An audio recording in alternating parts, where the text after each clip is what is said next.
Bwana Yesu asifiwe. Amen. Asante. Kabla hatujaomba, ninaomba tukaweze kujitambulisha kwa wasikilizaji na watazamaji. Tutaanza na mkono wangu wa kulia mwisho. Na wasalimu katika jina la Kristo. Hamjambo? Hatujambo. Kwa majina ni David Mamboreo na wakaribisha. Yes. Na wasalimu katika jina la Yesu. Hamjambo? Hatujambo.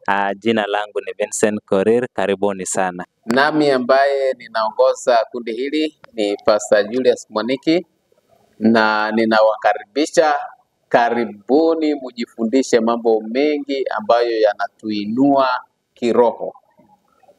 Tunaenda kwenye lesson ya leo, na kabla tujaanza lesson hiyo, ninaomba tukaweze kupata ombi kutoka kwa ndugu Mamboreo. Mtakatifu Baba na Mungu wetu uliye mbinguni, tunalitukuza na kulinua jina lako kwa vile unastahili. Asante kwa kuwa umeweza kuona ni vyema siku ya leo tuweze kuwa katika majadiliano haya. Tunapoenda kuangalia neno lako, tunaomba Roho Mtakatifu yule ambaye aliongoza wana wako wakaandika maneno haya, awe ndiye atakuwa mwalimu wetu na kiongozi.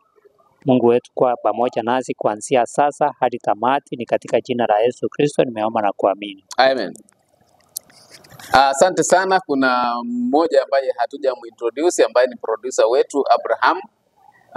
Abraham, karibu sana. Na Mungu akubariki kwa kazi nzuri ambayo unayoitenda ama unayoifanya. Lesson hii inatueleza kuhusu mambo ya watangulizi. Neno hili watangulizi katika lesson tunaweza kulioanisha namna gani, mnenaji walimu? Hili neno watangulizi, Yes, tunaweza kusema kwamba ni waliokuwa mbele yetu. waliokuwa mbele yetu. Waliokuwa mbele yetu. Yes, watangulizi. Waliotutangulia. Waliotutangulia. Yes. Na tumeona kwamba visa vyao vimenakiliwa, Yes, ili kutusaidia kwa kuelewa safari yetu ya imani. Amen.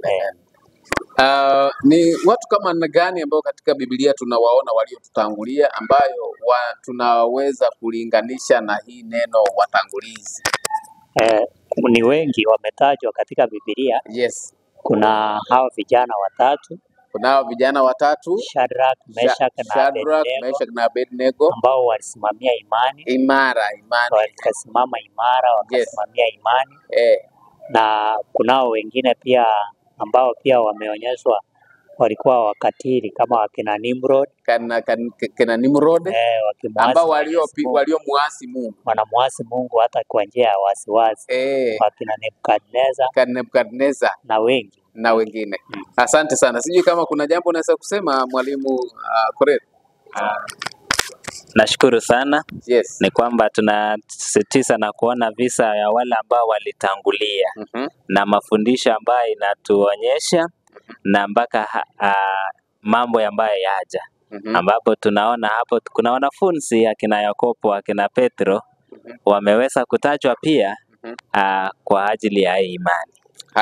Amen. Kina Shadrach, Meshach na Abednego waliotajwa. Sasa nataka tuangalie katika kitabu ambacho ni kitabu muhimu ama somo letu kuu linatoka katika kitabu cha Timotheo wa pili, sura ya kwanza yake ya 7. Naomba msomaji kama unaweza kunisomea, mwalimu Korir, can you read for us? Naam. Timotheo wa pili 1:7 inasema, maana Mungu hakutupa roho ya uoga. Mungu hakutupatia roho ya uoga, bali ya nguvu na ya upendo. Na ya moyo wa kiasi. Yes. Kwa hivyo ni akina nani wanastahili kuogopa? Kama sisi hatuwezi ogopa, kama Mungu hatatupatia roho ya uoga, ni nani anastahili kuogopa? Ni yule ambaye hajampenda Mungu, ambaye amemkataa Mungu, hajaamini, ni mwoga. Kwa hivyo mapepo ni waoga sana. Maana nafikiri mapepo ni waoga. Nilipotaja jina la Yesu tu wanatoka. Kwa mfano, kwa kifupi tu, nilipokuwa Malindi miaka ya 1997 hapo na 8 hapo. Siku moja nikiwa ninafanya kazi pale, sijaenda shule kusomea uchungaji, niliweza nilipokuwa nimesimama kwenye sehemu yangu, kwenye shamu yangu ya kazi. Sasa nilipokuwa nimesimama pale, nikaona mtu mfano wa mtu unakuja mahali nilikuwa, lakini nilipomuona nikaona kama si mwanadamu wa kawaida nimeona. Alafu nikamkemea yule mama, nikasema wewe si mwanadamu wa kawaida. Kwa sisi unaelewa maeneo mengi hapa Afrika ama hata pwani hapa, kuna mambo mengine tunaona kama ni majini yanajitokeza.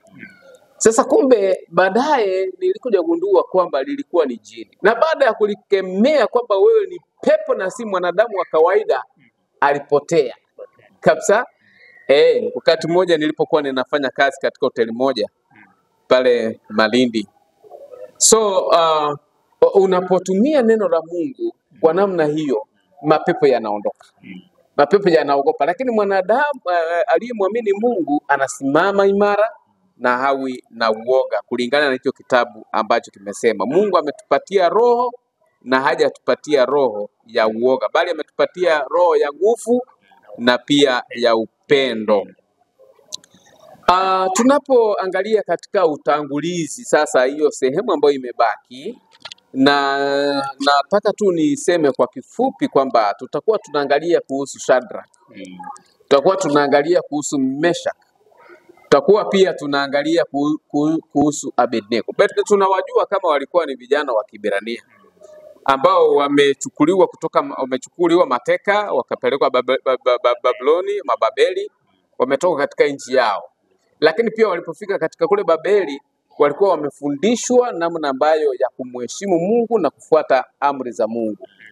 Hata kama litatokea jambo gani, wao walikuwa ni wasimame imara na kuhakikisha kwamba wanakwenda sawasawa na mapenzi ya Mungu.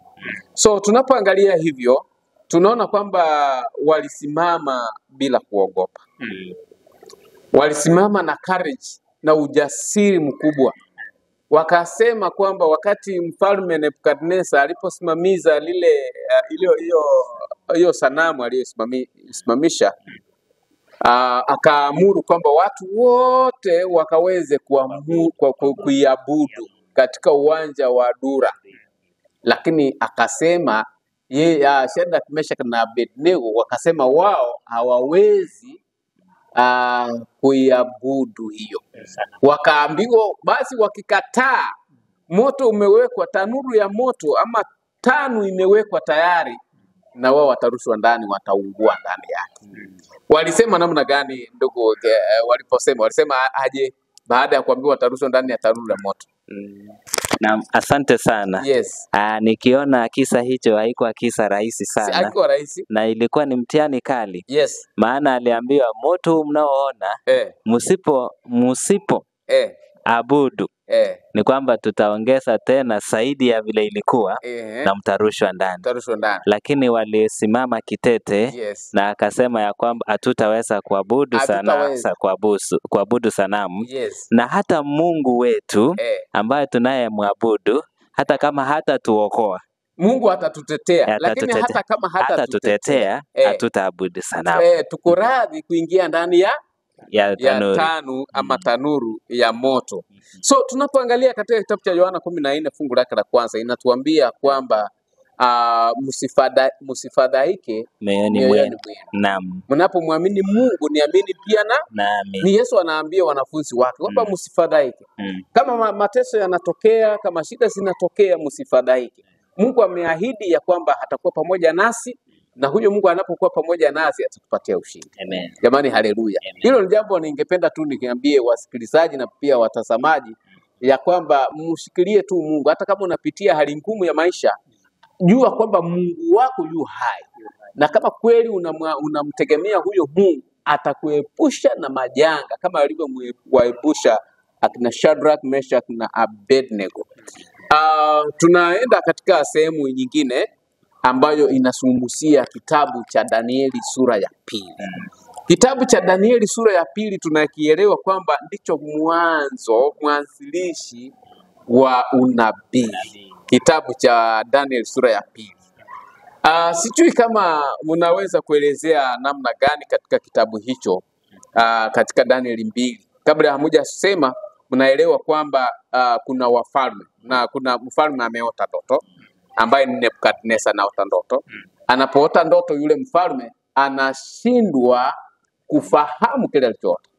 Aliposhindwa kufahamu kile alichoota, akawaita watu waje wamwambie nini alichoota. Na tunaona kwamba watu wote walishindwa mpaka Danieli akaitwa. Wakasema Danieli anaweza. Na kweli Danieli alipokuja akasema basi nipe siku 3. Mimi pamoja na marafiki zangu Shadrach, Meshach na Abednego tukaenda tukamuulize Mungu, tukafunge kwa siku ngapi? Siku 3. Na baada ya kutokezea wakamwambia kile alichoota. Mfalme alifurahi sana. Biblia inatuambia kwamba katika kichwa chake kilikuwa ni kichwa cha nini? Cha dhahabu safi. Alafu kifua chake kilikuwa ni cha fedha. Alafu kiuno na pacha cha shaba. Alafu miguu ilikuwa ya chuma. Alafu vidole vilikuwa na unyayo ulikuwa nusu udongo na nusu chuma. Maneno haya ni maneno ya ajabu sana, ambayo ni kama historia ambayo Mungu alianza kwa kusema na ikanakiliwa kwenye Biblia. Maana wakati huo aliyekuwa mfalme alikuwa ni Nebukadneza. Na huyu mfalme Nebukadneza ndiye alifananishwa kama kichwa cha dhahabu safi kilichokuwa na utajiri mkubwa, ambacho hizi falme zingine hata zikiwa na utajiri haziwezi linganishwa na mfalme na utajiri wa Babeli. Na hivyo ndivyo ilivyokuwa. Ndiposa unaona kifua ni cha fedha, pacha na kiuno kilikuwa ni cha shaba. Shaba huwezi linganisha na dhahabu. So Nebukadneza alipokuwa na ndoto hii akataka ufafanuzi. Danieli akaenda akamfafanulia, akamwambia dhahabu safi ni wewe mfalme wa Babeli. Baada yako, kwa sababu ya dhambi na uovu, Mungu atakutoa kwenye mamlaka na ataleta ufalme mwingine. Na ufalme mwingine utakaokuja utakuwa hauna nguvu kama ufalme wa kwanza, kama wewe sasa. Akamwambia ufalme wa pili utakuwa ni ufalme wa Wamedi na Wajemi. Alafu baada ya ufalme wa Wamedi na Wajemi ambao unafananishwa na fedha, utakuja ufalme wa 3 ambao umefananishwa na kiuno na pamoja na ile shaba. Maana kiuno na pacha la ile sanamu, ile sanamu aliyoiona ilikuwa inalinganishwa na shaba. Sasa ile shaba ni ufalme wa 3 ambao ulikuwa ni wa Yunani, ufalme wa Kiyunani. Alafu baada ya ufalme pia utatolewa na ufalme mwingine utatokea ambao utakuwa ni wa nini? Wa Kirumi. Ufalme wa Kirumi unafananishwa na chuma. Na ufalme wa Kirumi umetawala nyakati gani? Nyakati Yesu amesaliwa. Ndio unaona kina Pilato, unaona kina Herode walitaka kumuua Yesu akiwa mdogo. Hizo ndizo nyakati tunazosiona. Alafu baadaye tunaona baada ya ufalme ukitoka huo wa chuma utatokea ufalme zingine ambazo tunaziona saa hii, ambao utaona NATO iko hapo, utaona Russia pamoja na washirika wake ambao sasa so tunaona hizo ni mataifa ya Europa ambayo pia yanaunganika na kujaribu kuleta umoja na ushirikiano, lakini Biblia inasema hakutakuwa na ushirikiano duniani mpaka Yesu afanye namna gani? Arudi mara ya pili. Kitabu cha Daniel sura ya 2 fungu lake la 31 ndiyo maneno hayo ambayo tumeyaeleza ya mfalme Nebukadneza. Sasa kufikia hapo, sijui kama wasikilizaji wanataka kufahamu kwamba ni nini mnaweza kuongezea hapo. Ni kitu gani tunaanza na Korili? Tunaweza kuelezea kitu gani tena hapo? Hasa katika kitabu cha Daniel sura ya 2 aya yake 44 ambayo hatujaitaja bado. Naam, yes. Asante. Yes. Ni kwamba kusudi kubwa ama jambo ambalo tunaleta hapa, yes, ni kwamba inatuonyesha Mungu aliweza kuleta jambo ikuwe ni historia, yes, na inaonyesha mpaka nyakati za mwisho. Yes. Nyakati za mwisho. Yes. So ningeomba nisome Danieli 2 Yes. 44, Yes. ambapo inasema, Inasema na katika siku za wafalme hao ndio. Mungu wa mbinguni atausimamisha ufalme ambao hautaangamizwa milele. Amen. Wala watu wengine hawataachiwa enzi yake. Watu wengine hawatapewa enzi yake. Yaani watakaopewa ni watu wanaofuata amri za Mungu. Lakini wengine ambao wanakwenda kinyume na mapenzi ya Mungu hawatapewa. Endelea. Ikaendelea kusema bali utafunja falme hizi zote vipande vipande na kuziharibu, na utasimama milele na milele. Bwana Yesu asifiwe. Amen. Jambo ambalo ningesisitiza tu hapo ni kwamba ijapokuwa tumeona falme za kidunia, ndipo Mungu alituonyesha kuwa ya kwamba kuna falme ya Yesu ambaye atakuja na atatawala milele na milele. Amen. Na katika utawala huo utakapokuja kutakuwa na kundi mbili. Wale ambao wanamcha Mungu, wale washikao amri za Mungu na imani ya Yesu Kristo, ndipo wale ambao watakuwa pamoja naye. Na kuna wale ambao wakaidi, wale ambao walikaidi kushika amri za Mwenyezi Mungu, itakuwa upande mwingine. Lakini cha msingi sana, ufalme huu wa Mungu utatawala milele na milele. Asante sana. Thank you so much. So unaposoma pale tunaona kwamba kuna zile falme ambazo tayari zimetajwa, ambao tunaona Nebukadneza, tunaona Wamedi na Wajemi, tunaona Wayunani, Alexander the Great, tunaona Warumi wanaingia, tunaona baadaye tunaona NATO pamoja na washirika wake, tunaona katika Europa tunaona NATO na washirika wake, na pia tunaona pia Russia pamoja na washirika wake. Hizo ni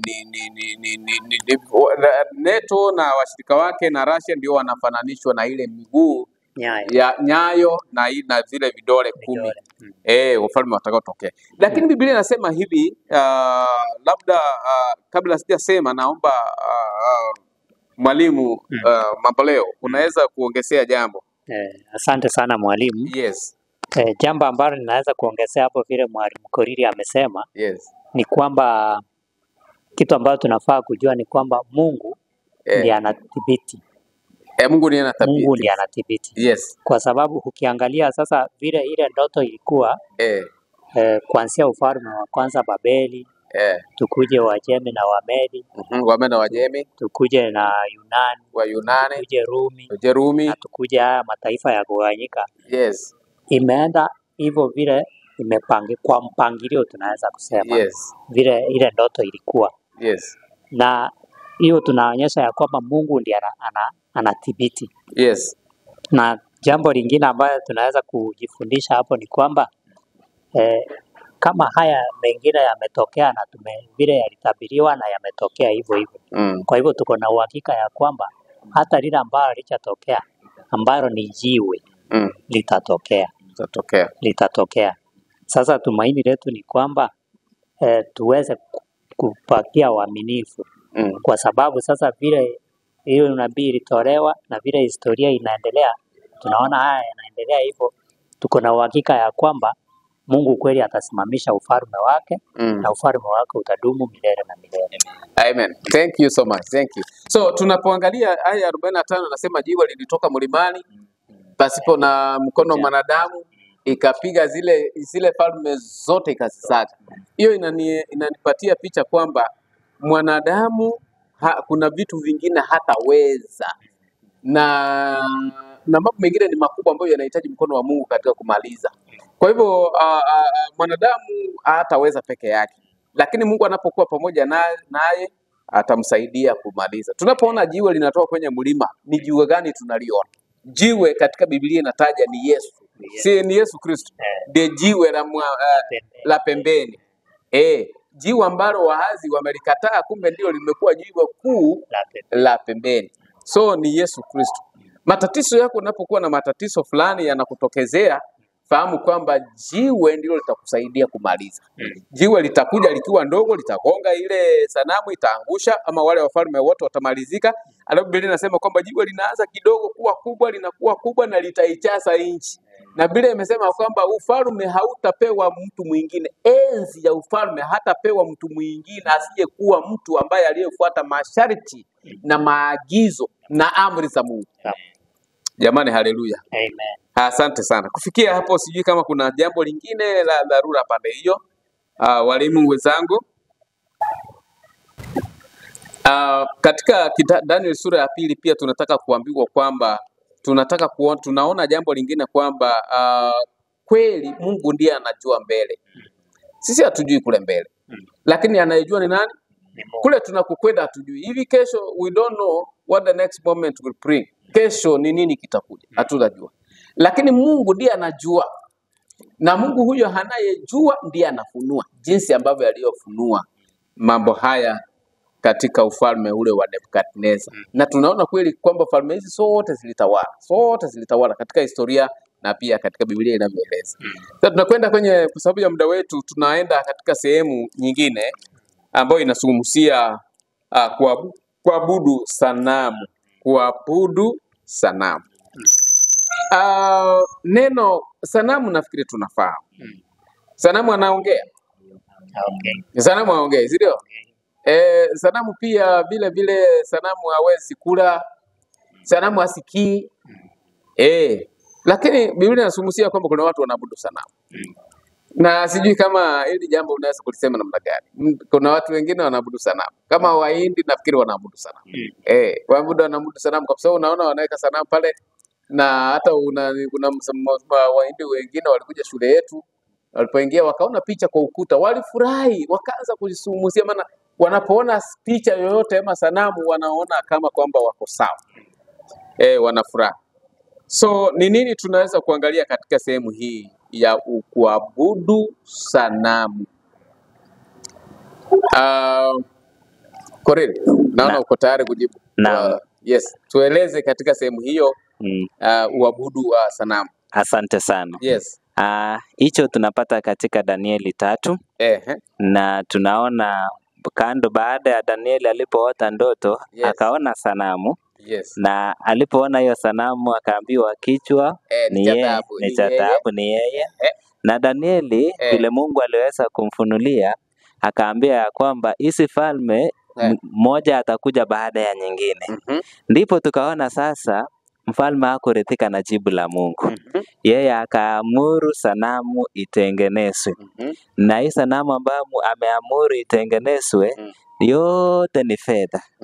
Kumaanisha kwamba alipoambiwa yeye ni fedha, akaweza kuweka kisa na maana ni kwamba akatengeneza sanamu. Yes. Na tena ilikuwa yote ni sehemu yote ni dhahabu. Ya kwamba jambo ambalo linatokeza hapo ni kwamba ni tamaa.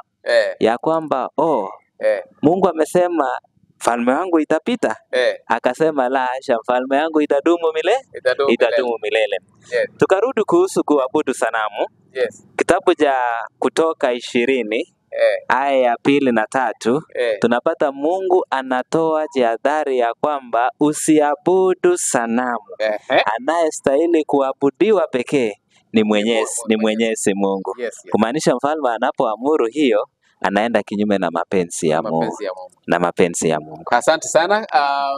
Mwalimu, ni kitu gani unaweza kuongezea mambo leo? Asante sana mwalimu. Yes.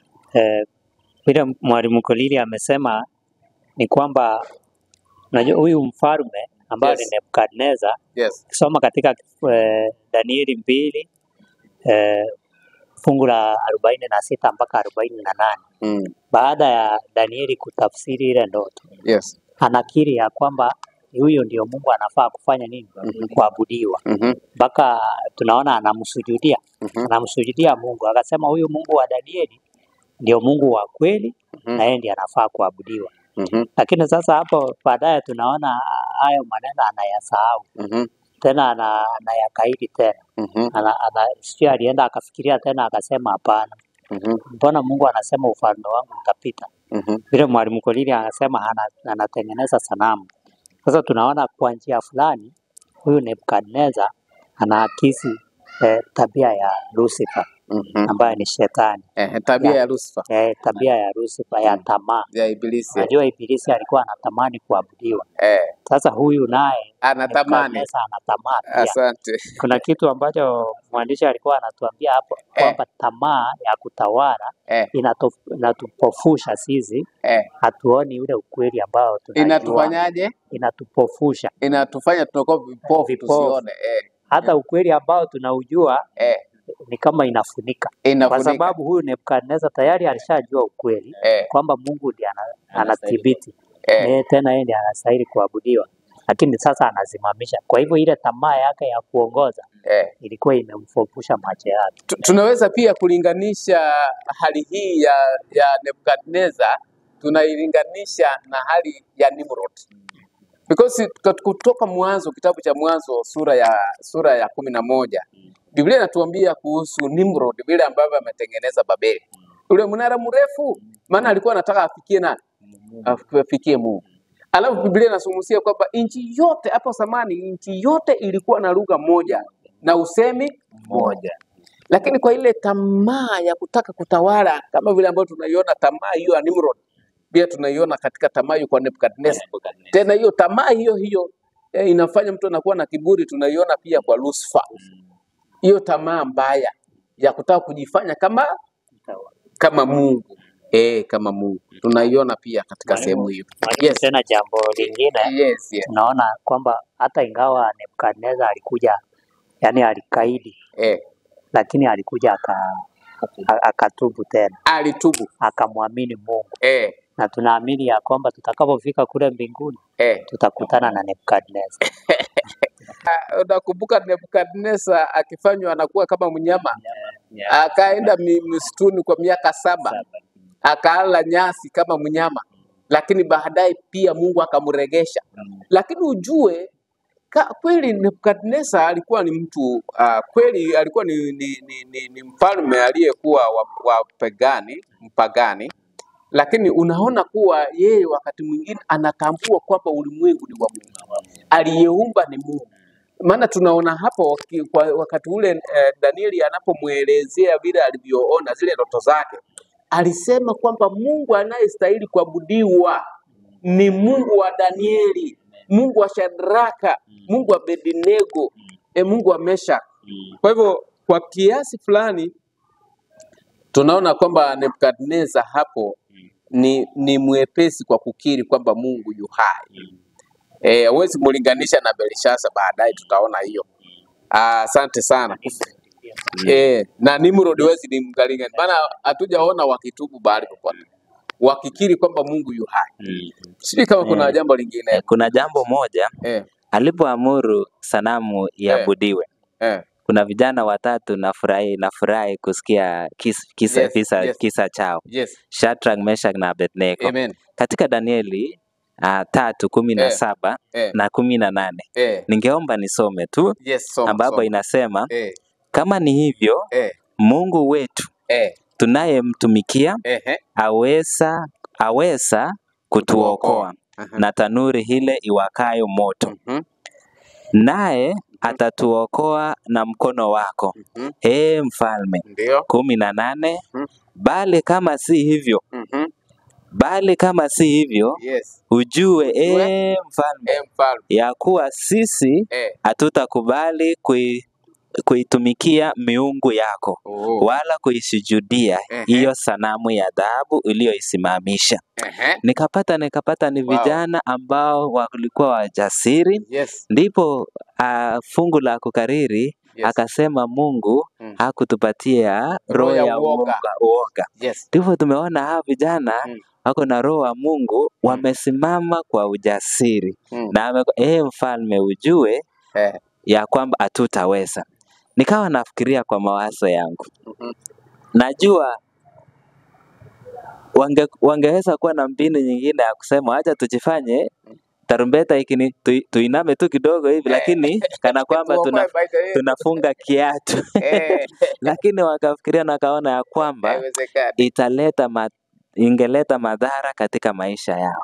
Na wakaweza kusimama. Ndipo pia nasi tunaambiwa tunapaswa kusimama imara kama Naam. vile Shadrach, Meshach na Amen. Abednego. Yes. Amenikumbusha jambo moja hapa ni kwamba Eh. najua sisi pia tunatarajia kitu kama hicho hapo mbele. Ehe. Kwa hivyo Yesu alikuwa anafundisha katika Luka 16:10. Anasema aliye mwaminifu kwa kilicho kidogo atakuwa mwaminifu hata kwa ile Kwa kubwa, vitu vikubwa. kwa vitu vikubwa. Kwa hivyo kwa wakati huu tusipokuwa waaminifu kwa haya mambo madogo ambayo tunaona. Yes. Najua kuna mambo mengine wao tunafanya ambayo tunaona kama si hayana maana sana. Kwa mfano wakati tunajibu simu. Najua simu mtu anadanganya sana. Bibi niko Mombasa, kumbe uko Malindi. Niko Nairobi, kumbe niko Mombasa. Lakini ndio Mungu anasema tujifundishe kuwa waaminifu. Waaminifu. Na huo uaminifu ndio utakuja kutusaidia hata katika yale majanga makubwa yakija. Amen. Amen. Sasa tusiogope. Tusiogope. Si ndio? Kama uko shuleni na Mungu amesema itunze Sabato, itunze, usiogope, simama imara. Mungu atatoa alternative. Usione kama mambo ni magumu kabisa kwako. Wewe sema mimi ninaabudu Mungu wa kweli na kulingana na maagizo aliyoyatoa.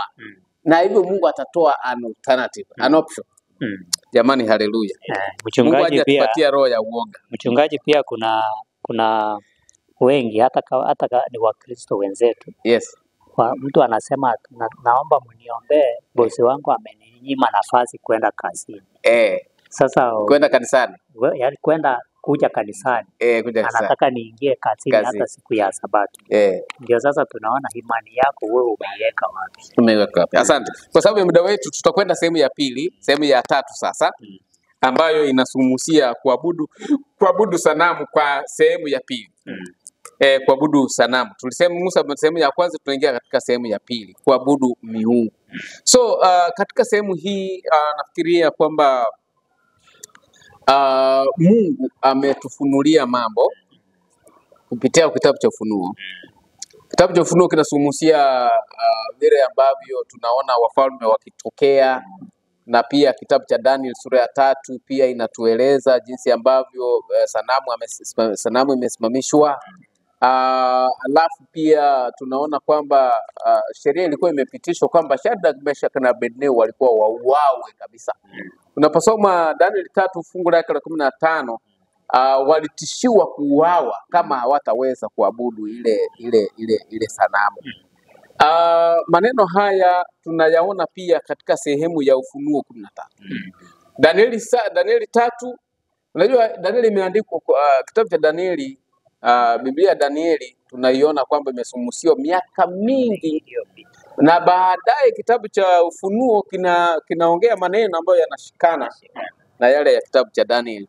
So Ufunuo 13 fungu lake la 15, naomba mtu asome Danieli kitabu cha Ufunuo 13 haya yake ya 15 inasema. Biblia inasema akapewa kutia pumzi katika ile sanamu ya mnyama. Akapewa kutia pumzi. Hilo neno nafikiri tunalielewa. Naam. Alipewa uwezo. So anaitia pumzi ile sanamu ili inene. Ni Ibilisi, lakini Ibilisi anatumia mwanadamu. Ambaye mwanadamu huyu ambaye amepewa nafasi ya kutia pumzi ni katika unabii vile tunavyousoma unasema kwamba ni Marekani. Ndio inamfanyia sanamu yule mnyama, inamtia pumzi yule mnyama, yule mnyama anene. Mnyama ni ufalme. Kitabu Danieli 17 fungu la 24 na Danieli 17 Danieli 7 fungu la 24 inasumusia, na 23 inasumusia namna hiyo. Endelea msomaji kusoma. Ikaendelea kusema, na hata ile sanamu ya mnyama inene na kuwafanya hao wote wasiomsujudia sanamu ya mnyama wauawe. Kwa hivyo kutia pumzi, sijui ni nini unaweza kuelezea mambo leo. Marekani imesimama kama superpower kwa sasa. Na kulingana na Biblia vile tunavyoisoma inasumusia kwamba Marekani itabaki kuwa superpower mpaka Yesu afanye namna gani?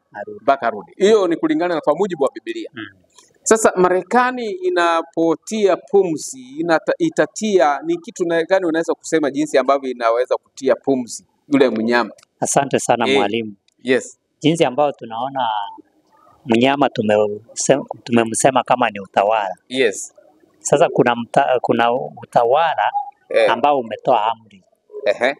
Na hii amri tunaijua ni amri ya kuabudu. Yes. Sasa huyu utawala ambao umetoa ama huyu mnyama ambaye ametoa hiyo sheria. Yes. Sasa hii kutia pumzi ni kuitia nguvu. Kuitia nguvu. Ni kuitia nguvu na kuhakikisha ya kwamba hiyo amri imefuatwa. Sasa huyu mnyama ambao umesema atakayefanya hivyo ni nani sasa? Ni Amerika vile ni superpower. Ni superpower. Ni Marekani kufikia na hivi. Daniel 7 na fungu lake la 24 tungesoma ili tuhakikishe ya kwamba mnyama ni ufalme kulingana na Biblia vile inavyosumusia. Daniel 7 fungu lake la 24 kama kuna mtu amepata na sasa. Inasema na habari za zile pembe 10 katika ufalme huo lakini anzie 23 inasema akanena hivi. Huyo mnyama wa 4 atakuwa ni ufalme wa 4 juu ya dunia. Atakuwa ni ufalme wa 4. So ukiona mnyama wa kwanza anamtumzia kulikuwa na Babeli, kuna wa pili wa Medi na Wajemi, wa tatu ni wa Yunani. Biblia inasema yule mnyama uliyemuona wa tatu ama ule wa 4 uliyemuona, Biblia inasumusia nini? Ni ufalme wa 4 wa dunia. Ni ufalme. Hiyo ni kwa mujibu wa Biblia. Unaweza kusoma 17 pia tuone vile inashikanisha pia. Mstari wa 17. Danieli 7 fungu lake la 17. 17 inasema wanyama hao wakubwa walio 4, wanyama hao wakubwa waliowaona 4 ni wafalme 4 watakaotokea duniani. Kabla Yesu hajaja kutatokea wafalme 4. Na kutoka wafalme 4 kutatokea wafalme wengine ambayo pia tutaweza kuangalia kadri tunavyoendelea kusoma. Sasa labda nikuulize Mwalimu Korili kwa ajili ya msikilizaji. Au wafalme 4 ni akina nani? Ambao Biblia inasema watatokea katika dunia. Ndipo tumeweza kuona na tumeona ya kwamba mfalme wa kwanza imekuja Babeli wa kwanza na imeshakuja imepita hiyo. Tukakuja wa pili ya Medo-Persia imekuja Wajemi ilikuja na ilipita. Tukakuja watatu Yunani ambayo ilikuja na imepita. Ikakuja ya mwisho ambayo ni ya 4 ambayo ni Warumi. Asante sana. Thank you so much. Alafu baada ya Warumi watasalisha pia baadaye mnyama mwingine ambao hatutaki kumtaja kwa sasa, tutamtaja baadaye hapo mbele. Asante sana walimu, na ninafurahia sana vile tunavyoendelea. Kitabu cha Ufunuo sura ya 13 inatuelezea the impact. Yaani wanyama hao wanapotokea ni nini tutaona katika dunia? Ni machafuko gani tuyaona? Ni machafuko ni sawa na Babeli, si ndio? Sasa ni ubabeli gani tutaona?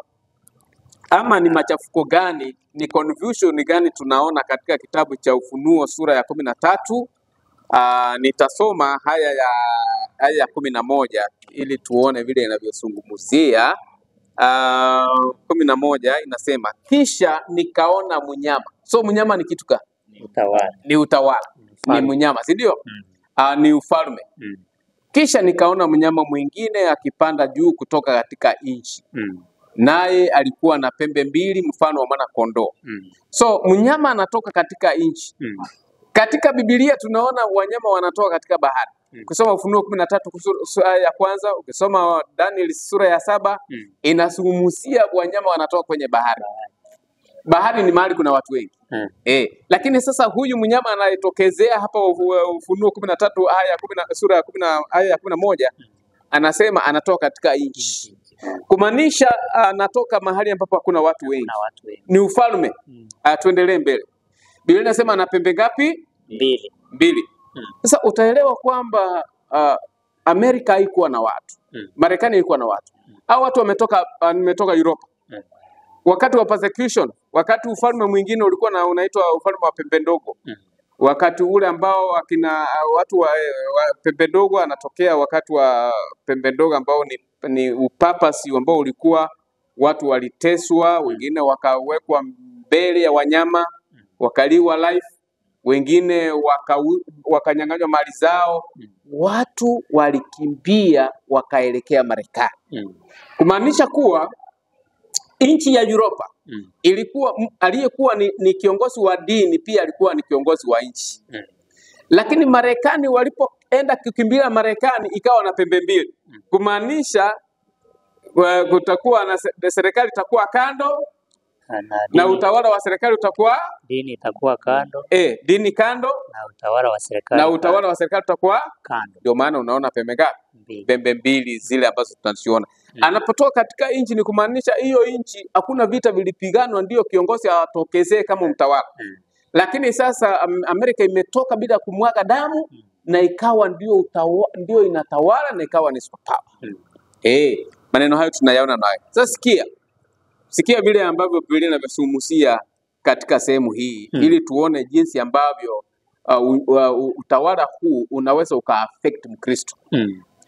Fungu la pili nasema naye 12 nasema naye atumia huyo ufalme wa Marekani sasa, naye atumia uwezo wote wa mnyama yule wa kwanza mbele yake, naye aifanya dunia na wote wakao ndani yake wamsujudie mnyama wa kwanza ambaye jeraha lake la mauti lilipona.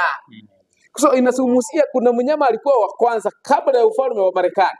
Kulikuwa na ufalme wa kwanza. Sasa huyu anayetokezea ambaye tunamuita ni ufalme wa Marekani unaotokezea. Sasa inasema kwamba nirudie haya hiyo vizuri ndio tuielewe vizuri. Fungu la 12 naye atumia uwezo wote wa mnyama yule wa kwanza. Tunapoangalia pale tunaona kwamba ufalme wa kipapasi ama wa utawala huo, machafuko yale yaliyo ulipoleta shida, watu wakakimbilia wakaenda Marekani, maana Marekani haikuwa ina watu, wakakimbia kutoka kwa machafuko yaliyokuwa. Unajua kama tunaelewa historia kidogo, hapa Uganda kuna watu walikimbia kutoka Uganda wakati wa utawala wa wale wafalme akina Mutesa, Kabaka Mutesa, akina Idi Amin. Watu kama hao, lakini tunasumusia utawala wa the kingdom ya Uganda. Walikimbia wakaingia Rusinga Island. Unasikia Mbita, kuna mpangano maeneo yale. Ukienda accent yao wanaongea kama Waganda. So utawala unapokuwa na machafuko na watu wanauao wanakimbizwa, ukimbia watafute mahali salama. So na Marekani nao wakakimbia wakapata mahali salama. Ni wapi? Ni Marekani. So Biblia inasumusia ufalme wa kipapa ulipata jeraha la mauti, lakini Biblia inasumusia kwamba jeraha lake linapona. Na ulipata jeraha la mauti kwa wakati gani? Kama hiyo mnaelewa hiyo kitu? Ulipata jeraha wakati gani?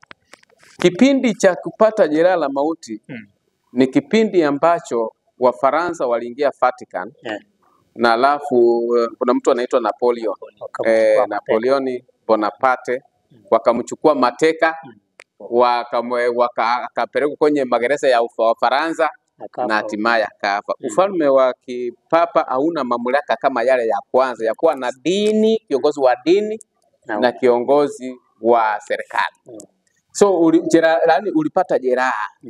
Kitangia hapo, unajua kipindi hicho cha Wafaransa, Biblia watu walisema Biblia na tumponde, Biblia ilifungwa kwa mikia ya punda. Wakasema tuponde maskini. Kumaanisha ni Yesu ni maskini. Lakini baadaye ndiposa tunaona baada ya vitendo kama hivyo vilivyotokea, popo akauliwa, watu wakakataa dini, ndiposa baadaye watu wakaja na theories kwamba mwanadamu hata hakuumbwa na Mungu. Kulikuwa na Charles Darwin, kitu kama hiyo, ati Charles Darwin, ile theory ya Charles Darwin ya kwamba mwanadamu ametokana na kitu kidogo akaevolve kuendelea mpaka. So kitu hicho kilikuwa kwa muda mchache, lakini baadaye tunaona kwamba baadaye kile kilichotokea ni kwamba walikuja kugundua walifanya makosa. So ulipata jeraha kipindi hicho. Badala ya kwenda mbele sana, ulipata jeraha kwa kipindi hicho. Na Biblia haijakosea inapozungumza kwamba ulipata jeraha. Na fungu la nirudie hiyo haya 12 nasema naye atumie uwezo wote wa mnyama yule wa kwanza mbele yake, naye aifanya dunia na wote wakao ndani yake wamsujudie mnyama kwanza. So Biblia inazungumza vizuri ya kwamba Marekani ndio itafanya dunia yote imsujudie na mnyama wa kwanza. So unaangalia Kongo. Walipoingia Kongo, inasemekana sasa kidogo ile vita vilivyokuwa vya Banyamulenge vimetulia. Kwa sababu Marekani imesema kwamba mtanipa madini yenu na mimi nitawapa nini? Nitawapa amani. Na alafu unasikia wameanza kutoa onyo kwamba kama mnaendelea na vita tutawanyorosha. So Marekani ina nguvu. So ni superpower. Kwa hivyo superpower wake ndio utaifanya ampatie nguvu yule mnyama wa kwanza aliyepata jeraha ili sasa apone. Alafu aanze kazi yake kama vile alivyokuwa mwanzo. Ni sungumzie kidogo ili tutoke hapo, ni kwamba naye afanye ishara kubwa huyo mnyama wa Marekani sasa. Naye afanye ishara kubwa hata kufanya moto kushuka kutoka mbinguni uje juu ya nchi mbele ya wanadamu. So atafanya ishara kubwa. Atoe hata moto ushuke. Si moto halisi, ni unabii. Ni ya kwamba atafanya yani uwezo wake wa kusema na vitu vinakuwa. Akisema kuwe na amani, amani inakuwa. Anajaribu tu kuleta amani. Anaonekana ana nguvu na mamlaka. Na alafu pia tunaona kwamba Waprotestanti wa Marekani, Waprotestanti wengi waliokataa amri za Mungu watafanya ishara. Ishara zitaonekana, shetani atawatumia kufanya ishara. Na kupitia kwa ishara zile hata kutoa moto kutoka mbinguni. Unapoendelea katika fungu hili la sura ya 11 ili kuokoa muda. Inasema yule mnyama anajulikana. Maana ana jina. Na jina hilo ni jina la binadamu. Anasema ana namba 666. 6 mara ngapi? Mara tatu. Ana hilo jina. Na jina hilo labda nisome sehemu hiyo. Akapewa kutia pumzi katika ile sanamu ya mnyama, hata ile sanamu ya mnyama inene na kuwafanya hao wote waisujudu sanamu ya mnyama wauawe. Ukikataa kusujudu huyo mnyama unauawa. Ukikataa kusujudu utauawa. Alafu anasema naye awafanya wote wadogo kwa wakubwa na matajiri kwa maskini na walio huru kwa watumwa watiwe chapa katika mkono wao wa kuume au katika vipaji vya nyuso zao. Tena kwamba mtu awaye yote asiweze kununua wala kuuza isipokuwa anachapa ile yaani jina la mnyama yule au hesabu ya jina lake. Hapo ndipo penye hekima yeye aliye na akili na hesabu ya mnyama huyo. Maana ni hesabu ya kibinadamu na hesabu yake ni 666. So unapata hiyo. Asante sana. So tunaangalia na kuona kwamba ufalme wa Marekani utakuwa na uwezo kulingana na Biblia ilivyoeleza ya kwamba huo ndio utafanya yule mnyama wa kwanza awe na mamlaka ya kuweza kuleta sheria ambazo zitamgandamiza mwanadamu. Tumeongea sana sehemu hiyo kuabudu sanamu na kufikia hapo, na kama sijui kama kuna mtu ana swali, alafu kama hakuna swali tutasonga tuingie sehemu nyingine. Yes. Kuna jambo moja kidogo. Yes. Tunalinganisha hizi sanamu ambayo ilikuwa katika Danieli 3. Yes. Na hiyo Ufunuo. Tunaona hizi zote ziko na adabu ya kifo. Kwa sababu pale katika Danieli 3 asiyeabudu ile sanamu anafanya nini? Anauawa. Na katika Ufunuo pia asiyeabudu sanamu huyu pia atafanya nini? Atauawa. Zote ziko na adhabu ya kifo. Yes. Na kuna swali uliulizwa kwamba haya machafuko ambayo yanatuzunguziwa ni machafuko yapi haya? Yes. Tunaona ya kwamba huo ufalme ama huo utawala ambao utatoa hiyo sheria ya kuabudu. Unajua tumeamriwa kumwabudu Mwenyezi Mungu Yes, Mwenyezi ambaye Mungu. ndio muumba Yes, wa mbingu na nchi na bahari Yes. na vyote vijazavyo. yes. Lakini sasa mnyama huyu yeye ataagiza tuabudu sanamu. Sasa katika hiyo machafuko yatakuwa kwa sababu sisi kama wale vijana watatu waliweza kusimama imara wakasema ya kwamba sisi tunajua Mungu pekee ndiye anafaa kuabudiwa. Yes, Hatutawezi kuabudu hiyo sanamu. yes. Na katika wakati huu kuna wengine pia watasimama. Wataenda kinyume na hiyo amri. Wataenda kinyume na hiyo. Yes. Sasa hiyo ndio mgogoro ambao utakuwa unaendelea, utatokea hapo. Yes. Kwa hivyo kitu ambacho kitatusaidia ni tukue na imani. Tukue na imani. Tukue na imani. Tumfuatilie yale Mungu ameyasema, si yale mwanadamu amesema. Si yale mwanadamu amesema. Na kuna onyo hapo imetolewa ya kwamba ikiwa tutaabudu sanamu ama kukua na ile chapa yake, kuna ghadhabu ya Mungu ambayo inakuja. Thank you. Sasa sisi tukifahamu hilo, kuna ghadhabu ya Mungu, kuna hasira ya Bwana. Kuna hasira ya Bwana ambayo itatokea. Tutaiangalia hiyo. Tutaiangalia hiyo. Asante. Tunaenda katika sehemu ingine inayosumusia kwamba inasumusia kuhusu kanisa la kwanza. Early church persecution, mateso ya kanisa la kwanza. Tunapoangalia mateso ya kanisa la kwanza, picha kubwa ambayo huja ni ya kitabu cha Matendo ya Mitume sura ya 12. Katika kitabu cha Matendo sura ya 12 kuanzia haya ya kwanza. Msomaji, tupe picha kamili ya kitabu hicho. Na asante. Tusome Matendo 12 fungu la kwanza. Ikasema hivi, panapo majira ya yale Herode mfalme akanyosha mikono yake kuwatesa mabaya baadhi ya watu wa kanisa.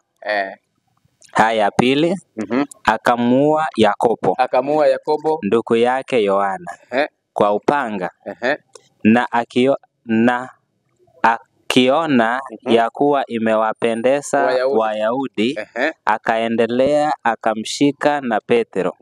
Siku hizo zilikuwa siku za mikate isiyochacha. Alipokwisha kumkamata akamweka gerezani. Tunaangalia mateso. Na mateso. Tunaona kwamba hiki kilikuwa ni kipindi cha Warumi. Tusisahau hiyo. Biblia inapotuandikwa kitabu cha Matendo kinayasumusia Warumi. Inasema kwamba basi mitume na ndugu waliokuwako katika Uyahudi, Ufunuo 12 inasumusia kwamba panapo majira yale ya Herode. Herode alikuwa ni mfalme wa Rumi, wa Kirumi. So naona hizi falme tunazozitaja zinajitokeza tena kwenye Warumi walikuwa ndio waine sasa. Walikuwa kipegeni. Alikuwa anasema kwamba akamuua, anasema kwamba Herode mfalme akanyosha mikono yake watenda mabaya baadhi ya watu wa kanisa. So mateso yanakuja. Akamuua Yakobo ndugu yake Yohana. Si tumeona hayo? Wakati ambapo tunapoangalia katika kipindi hicho, tunaona kwamba Petro anashikwa. Anatua kwenye gereza. Alipotua kwenye gereza, usiku nini kilitokea? Ni kisa ambacho inapendeza sana. Ijapokuwa ni kupitia mateso, inapendeza sana. Ni kwamba tumeona Yakobo ameshakatwa, amekufa. Petro ameshikwa, ametiwa gerezani. Lakini alipokuwa kule gerezani, kumbuka ni kanisa, kuna waamini. Wakajifungia kwenye chumba ya moja wapo. Na jambo walikuwa wanafanya, walikuwa wanaomba. Wakaomba Mungu, na kweli usiku huo malaika wa Mungu akaingia gerezani. Anakuta na Petro. Jambo linaloshangaza ni kwamba yuko hatarini, lakini analala kana kwamba hakuna chochote kinaendelea. Mpaka malaika akamkusa hivi, akamwamusha. Tukaona ya kwamba aliamushwa na malaika akamuonyesha njia. Na jambo ambalo ilinikusa ni kwamba ametoka gerezani, hao waamini wanatarajia kuwa Petro ameshafanya nini? Atauawa.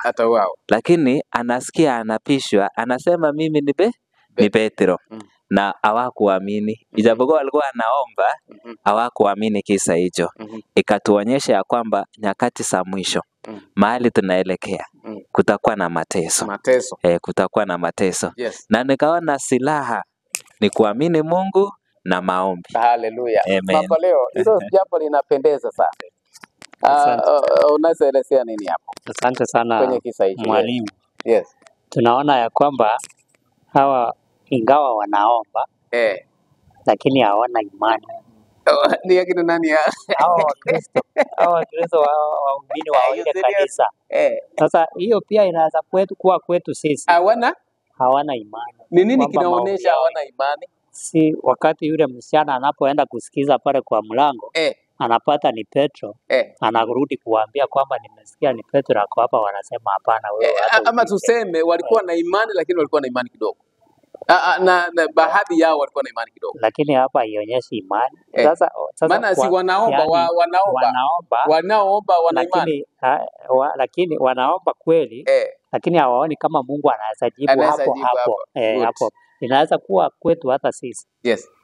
Inaweza kuwa tunaomba, kwa mfano unaenda kumuona mgonjwa unamuombea, lakini sasa ukitoka unasema yule vile nimemuona sioni kama atafika kesho. Lakini hapo inatuonyesha ya kwamba wacha tukue, tukishaomba wacha tukue na imani. Na vile mwalimu Koriri amesema ya kwamba hata sisi hapo mbele kuna mateso inakuja. Tusihofu, tusiwe waoga. Yes. Vile fungu la kukariri lisema, na tuamini kile ambacho tunaomba, na vile kulingana na ahadi za Mungu kwamba hatakuwa pamoja nasi. Kweli atakuwa pamoja nasi mpaka mwisho. Haleluya. So jambo bado nataka nilisisitize ni kwamba Mungu aliyemtetea Shadrach, Meshach na Abednego bado atatutetea. Lakini Mungu atakutetea wakati umefanya maamuzi mazuri. Amua wewe mwenyewe kwamba Mungu ana njia nyingi ya kukulisha. Usifikirie kama nikifanya mambo ya kugema ati hapo ndio ndapata kufanikiwa. Muamini Mungu kwamba ana njia nyingi ya kupatia chakula, ya kukulisha na kukuendeleza. Jamani, haleluya. Mwalimu, tena jambo lingine. Yes. La mwisho sasa. La mwisho. Tunaona ya kwamba wengine waliokolewa. Yes. Na wengine pia wakaangamia. Kama sasa tumesoma kwamba Yakobo yeye alikatwa kichwa, lakini Petro alikuja akaokolewa. Yes. Lakini baadaye alikuja akakufa pia. Yes. Inatuonyesha ya kwamba kifo, hata kama ni tishio la kifo, isitutoe imani kwa Mwenyezi Mungu. Hata kama ni kifo. Jamani, haleluya. Kwa sababu hata Yesu anamwambia Petro ile mauti anayekufa. Yes. Na akishamaliza kumwambia anamwambia nifuate. Kwa hivyo kifo sio kitu ya kututoa kwa Mwenyezi Mungu. Asante. Twende sehemu ya mwisho sasa, masaa yetu yanaenda na lesson inakuwa ni tamu sana. Tunaenda sehemu ya mwisho, inazungumzia kuhusu alama ya mnyama. Sasa hapo ndio tunapata changamoto. Alama ya mnyama ni kitu gani? Mnyama ni kitu gani? Nafikiri tayari tumeona katika kitabu cha Daniel sura ya 7 fungu la 17 na 24 ama 23. Imetuambia kwamba mnyama ni nani? Ni utawala, ni ufalme, si ndio? So tunaposema mnyama wa kwanza akatokea, wa pili, wa tatu, hao ni wanyama, hao ni wafalme waliotawala katika dunia kwa miaka ya nyuma. Asante sana. Sasa katika sehemu hii kuna mambo ambayo tunajifundisha. Tumeona hayo, tumesumusia hao wanyama vile ambavyo tunawaona hapo. Lakini pia Biblia inatueleza kwamba unaweza kuwa ndani ya kanisa lakini bado ukawa hujaamini vizuri. Zero umetaja hapo nyuma. Unaweza kuwa ndani ya kanisa lakini imani yako iko kidogo. Na tunapoangalia Yesu amejaribiwa, ama wanaomjaribu Yesu walikuwa ni watu wa dini. Makuhani, viongozi wa kanisa, wazee wa makanisa ambao Mafarisayo, si ndio? Na waandishi. Tunaona kitu kama hicho. So katika Mathayo 12 kuna kitu ambacho nataka tuone hapo. Mathayo sura ya 12. Mathayo sura ya 12 ambayo inatueleza kwamba palikuwa na mtu mmoja ambaye mkono wake ulikuwa umepooza. Tunaelewa hiyo, si ndio? Alipokuwa na mkono wa kupooza akahitaji yake yalikuwa ni kwamba apate apate tiba awe mzima. Sasa Yesu alimponya. Yesu afanya namna gani? Alimponya. Na alipomponya ni nini kilitokea? Ninyi mmepitia, ni nini mnaweza elezea katika sehemu? Asante sana. Yes. Asante sana mwalimu. Yes. Wakati Yesu amemponya huyu mtu, yes, na Biblia inasema ilikuwa ni siku ya Sabato. Ilikuwa siku ya Sabato. Siku ya Sabato. Sasa hawa viongozi wa dini hao wenye umetaja, yes, wakaenda wakafanya shauri. Yes. Wakasema huyu amevunja Sabato. Amevunja Sabato. Na wakafanya shauri ya kumuua kwa sababu ya kufunja Sabato. Kufunja Sabato. So unaona kwamba hata ndani ya kanisa tusipookoka tunaweza leta machafuko sana ndani ya church. Maana kila kitu kikiletwa tunaona kama kwamba watu unapata opposition. Kila kitu kikiletwa kwa kanisa unakuwa opposition. Kutoka kwa uongozi mkuu mpaka unakuja chini. Na hali kama hiyo ndio tunaiona katika kipindi cha Yesu. Yesu anafanya mambo yaliyo mema. Maana anauliza swali, ng'ombe yako akiingia kwa shimo siku ya Sabato, utamtoa? Utaenda kanisani ndio urudi kumtoa ama utamtoa ndio ende kanisani? Wakasema utamtoa kwanza. Sasa huyu naye shetani amemshika kwa miaka mingi. Amemtesa huyu mwenye mkono wa kupooza kwa miaka mingi. Sasa anapookolewa katika siku ya Sabato kuna makosa gani? Ndio Yesu anauliza. Yesu anauliza namna hiyo. Sasa sijui kama Korel kuna jambo gani unaweza kuongezea katika sehemu hiyo tunapomalizia. Naam, shukran sana. Yes. Tunaona alama ya mnyama. Na tumeona ya kwamba tunapozungumza mnyama tunaona ni utawala. Yes. Na tumeweza kuona na tukaangalia kwamba huyu mnyama alipewa pumzi. In other words, alipewa mamlaka.